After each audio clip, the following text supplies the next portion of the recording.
Papa, pourquoi les femmes doivent voir les menstruations et les hommes s'y échappent? Bonjour, hola, buenos dias. Bienvenue sur ma chaîne YouTube. J'espère que vous allez bien. Merci à vous tous. Les mamans, elles ont une grande responsabilité sur cette question-là. C'est un problème d'éducation. L'éducation sanitaire ou bien l'éducation d'une manière générale. Il y a certaines questions qu'on ne peut pas poser aux parents, surtout à nos papas, parce que c'est tabou, parce que c'est honteux, parce que ça ne leur concerne pas. Est-ce que vraiment les menstruations ne concernent pas les papas? Les papas y sont concernés. Donc, ça veut dire que l'éducation sanitaire que nous devrions instaurer dans notre foyer, ça ne doit pas être juste les femmes. C'est pas juste la maman et sa petite fille qui vont aller s'isoler et parler de la menstruation parce que ça nous concerne. C'est un problème de filles. Les papas ne doivent pas écouter. Les garçons ne doivent pas être là. C'est une erreur. Quand il y a ta fille qui vient te poser la question, papa, tu dois d'abord te dire, c'est pas une question qui ne me concerne pas. C'est pas la réponse que tu dois donner. Mais je vais en parler avec ta maman pour qu'elle me donne des vraies explications. Si elle ne le sait pas, on va essayer d'aller voir notre médecin si vous en avez, ou bien une personne qui s'y connaît, qui a fait les études, par exemple, de médecine, ou bien une infirmière, ou bien un médecin, ou bien quelqu'un qui est dans le domaine de la santé, pour qu'il nous explique pourquoi c'est juste les femmes qui voient les menstruations et non les hommes. Si vous avez des garçons dans votre foyer, dans votre famille, tout le monde est concerné. Alors, quand on parle des menstruations, on voit le sang qui va couler chaque fin du mois, ce que nous on appelle communément les règles, alors que c'est un cycle. Pour qu'il y ait menstruation, il y a d'abord un début d'un cycle. Et le plus souvent, ça commence à l'âge de 10 ans, d'une manière générale. Chez les filles, comme chez les garçons, c'est l'étape de la préadolescence. On prend la tranche de 10 à 20 ans. Et dans cette étape-là, il y a des transformations qui vont s'opérer. On va voir des transformations physiques. On va voir la fille commence à avoir des seins qui vont se développer. Les hanches qui vont se développer. La voix peut changer pour certaines filles. Certains garçons aussi, la voix change. Ils ont la barbe, ils vont grandir en taille, les poils pubiens pour les garçons comme pour les filles. C'est ça la transformation physique que tous les enfants peuvent déjà remarquer à l'âge de 10 ans. Mais il y a aussi des enfants qui sont précoces, que ça peut commencer à l'âge de 7 ans. Et ça, c'est un autre cas. Alors, déjà quand il y a cette transformation physique chez les deux enfants, donc masculin comme féminin, sur le plan interne, sur les organes, il y a une transformation. Celle-là, c'est moins connu. Ça ne se voit pas tout de suite. Alors, au fur et à mesure que l'enfant va grandir, elle va se rendre compte que pour la femme, le plus souvent, ce qui va vraiment donner, qui va tiquer la fille, ce sont les menstruations. Ça veut dire que cet enfant, ses organes, tout le système reproductif, il y a la maturité des organes qui commence à se développer.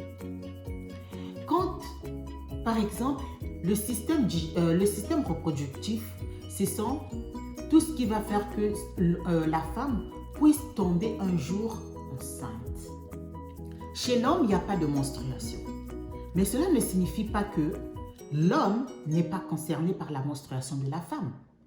Évidemment, il est concerné Parce que lui aussi, sur le plan interne, ses organes vont aussi se développer, vont maturer. Il sera mature lui aussi. Et donc, cela signifie qu'il peut enceinte une fille. D'abord, il faut savoir, la femme a 2 ovaires. Les ovaires, c'est ceux-là qui vont produire les ovules. Tu diras à ta fille, papa, que tu as des ovaires qui sont à gauche et à droite. On peut le dessiner. J'ai fait un dessin. Excusez-moi parce que je ne suis pas fort en dessin pour pouvoir illustrer un tout petit peu l'utérus. Alors, l'utérus, c'est celui-là. Je ne sais pas si ça se fait bien voir. C'est celui-là. Ça, ce sont des ovaires. C'est à gauche et à droite. Dans ces ovaires-là, il va y avoir des ovules qui vont être matures, qui vont se maturer ici. Et un ovule seulement va sortir sur ce canal-là. Ce canal, c'est ce qu'on appelle la trompe de Fallope. La trompe de Fallope, c'est ça qui va guider cet ovule qui va sortir. Ça va sortir dans les ovaires. Ça peut sortir soit dans l'ovaire gauche ou dans l'ovaire droit. Ça dépend. Chaque mois, il va y avoir un switch.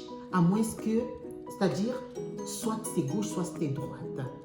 À moins qu'il y ait un problème, une maladie, des os, des kystes, des fibromes, un autre problème de santé qui va faire que cet ovaire-là ne fonctionne pas, seulement celui-là.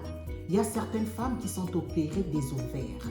Et on peut lui enlever par exemple cet ovaire et c'est juste cet ovaire-là qui fonctionne, qui travaille, qui va faire le travail des deux. Donc, quand tu n'as pas de problème comme celui-là, que tu as tes 2 ovaires, donc il y a des ovules qui vont sortir de là, par exemple. Et cet ovule-là, quand il va sortir, quand il sera mature, il a grandi, il va sortir, il sera libéré. Si tu fais des rapports sexuels avec un homme, l'homme va laisser son spermatozoïde. Ces spermatozoïdes-là vont rentrer à travers le vagin, va passer l'utérus, il viendra à la rencontre de l'ovule. Et une fois qu'ils se rencontrent, s'ils se rencontrent ici, dans le trompe de Fallope, il va se féconder. Et une fois qu'ils se sont fécondés, c'est-à-dire ils se sont fusionnés, il va descendre jusqu'à l'utérus pour pouvoir se développer. C'est là où ils vont se développer et l'utérus se prépare en conséquence. Pendant que l'ovule va sortir de l'ovaire, l'utérus aussi se prépare. Peut-être qu'il va avoir une grossesse, il faut qu'il se prépare. Il y a des couches qui vont se positionner pour pouvoir bien accueillir cet ovule, cet œuf qui va se féconder, c'est-à-dire la fusion de l'ovule et du spermatozoïde pour pouvoir se positionner dans l'utérus. Mais si, par exemple, il n'y a pas eu relation sexuelle non protégée et que la femme a eu son ovule qui s'est bien libéré, qui est à maturité, ça s'est bien libéré, mais ne s'est pas rencontré avec un spermatozoïde. Dans ce cas, il va quand même faire ce trajet-là. Il viendra jusque dans l'utérus. L'utérus se préparera quand même en une possibilité de grossesse, mais comme il n'y a pas eu fécondation, donc il n'y aura pas de grossesse. Ça veut dire que cet ovule-là, qui a une forme d'un haricot, cet ovule-là va descendre jusqu'à l'utérus et il va mourir parce qu'il n'a pas eu de spermatozoïde qu'il a rencontré et qu'il a fécondé. Donc il va mourir et doit sortir à travers le vagin en forme de règles, donc de sang. Tout ce que l'utérus va superposer pour pouvoir accueillir l'œuf, ça aussi, ça va sortir. Donc, et l'ovule, et tout ce que l'utérus s'est préparé, ça doit sortir pour recommencer le cycle. C'est pour cela on appelle ça le cycle menstruel. Il n'y a pas que les règles, c'est tout un cycle. Maintenant, il y a certaines jeunes femmes qui ont des problèmes, par exemple, si elles n'ont pas des règles jusqu'à un âge donné, ou bien leur système, leur cycle menstruel est perturbé. Là, il y a maintenant, il peut y avoir des anomalies. C'est-à-dire qu'il y a certaines femmes qui voient leurs règles chaque 6 mois. Ils vont aller voir un médecin pour leur faire suivre, pour leur diagnostiquer le problème qu'ils ont. Pourquoi ils ne voient pas leurs règles? Parce que dans ce cycle, il y a un problème.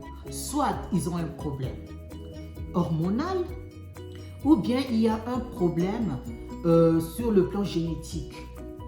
Et donc, on va chercher qu'est-ce qui fait que tu ne puisses pas avoir ton cycle menstruel régulier. On peut te donner des médicaments pour que ça puisse se régulariser. Ou bien, on peut t'opérer s'il y a un problème, par exemple, quelqu'un qui bloque cela. Il y a certaines jeunes femmes qui souffrent de l'endométriose. Parfois, il peut y avoir que dans ton utérus ou bien dans ces ovaires-là, qu'il y ait des kystes ou bien des fibromes qui empêchent ce cycle menstruel d'arriver jusqu'au bout, c'est-à-dire qu'il y ait les règles qui vont sortir s'il n'y a pas eu fécondation. Donc, papa, c'est un peu technique, mais c'est important de le connaître. Et les jeunes qui sont souvent en couple, que ce soit la fille ou bien le garçon, on n'aborde pas souvent ces questions-là. Ce sont des questions un peu taboues. Ça ne concerne que la femme. Mais toi, l'homme aussi, ça te concerne. Parce que tu peux enceinter la femme qui a déjà ses règles. Il y a certaines jeunes filles, à 13 ans, elles sont tombées déjà enceintes. Parce qu'ils n'ont jamais su que dès que j'ai vu mes règles, mon corps commence à travailler. Combien d'hommes disent que cette femme-là m'a piégée, mais parfois la femme aussi ne connaît pas son cycle menstruel. Ce n'est pas juste étant piégé, c'est parce que parfois il ne connaît pas son cycle menstruel et elle aussi, elle est juste au pif. Elle sait qu'elle va avoir ses règles, je ne sais pas, le 28 du mois, mais elle ne sait pas qu'il peut y avoir un dérèglement dans son corps parce qu'il y a eu un événement extérieur, c'est-à-dire que tu peux subir un traumatisme et ça se dérègle tout ça. Mais surtout pour éviter aussi les grossesses indésirées, que ce soit pour la jeune fille ou le jeune garçon. C'est pour cela, c'est très important d'en parler en famille, d'en discuter. Il y a des professionnels qui s'y prêtent au jeu, qui peuvent vous expliquer avec des mots simples, sans rentrer dans les mots techniques ou bien médicaux, genre les ovaires, mais on peut faire une petite animation. Et cette petite animation-là va t'éclairer c'est quoi les ovaires, c'est quoi leur rôle, c'est quoi le rôle des trompes des Fallope et c'est quoi le rôle de l'utérus, pourquoi ça se passe comme ça et pourquoi ça se passe à cet âge-là, à ce moment-là, qu'est-ce qu'il faut faire, quelles sont les précautions à prendre. C'est la prévention aussi de la santé. Il y a certaines maladies liées à la menstruation, comme l'endométriose. Il y a certaines jeunes filles qui peuvent avoir, par exemple, le cancer. On peut aussi parler du cancer de l'utérus. On peut parler du cancer de col de l'utérus. On peut parler des fibromes, des kystes qui peuvent être liés, qui peuvent être les problèmes qui vont faire que ta jeune fille ne puisse pas avoir très bien ses règles, qui puisse avoir un dérèglement hormonal. Tout ça, il faut aller voir un médecin qui va vous expliquer, qui va vous orienter. Et papa et maman est concerné par ce problème. Et vous pouvez écrire, commenter, liker. Si vous n'êtes pas encore abonné, abonnez-vous et puis donnez-moi de la force. Muchísimas gracias. Je vous fais des gros bisous. Ciao.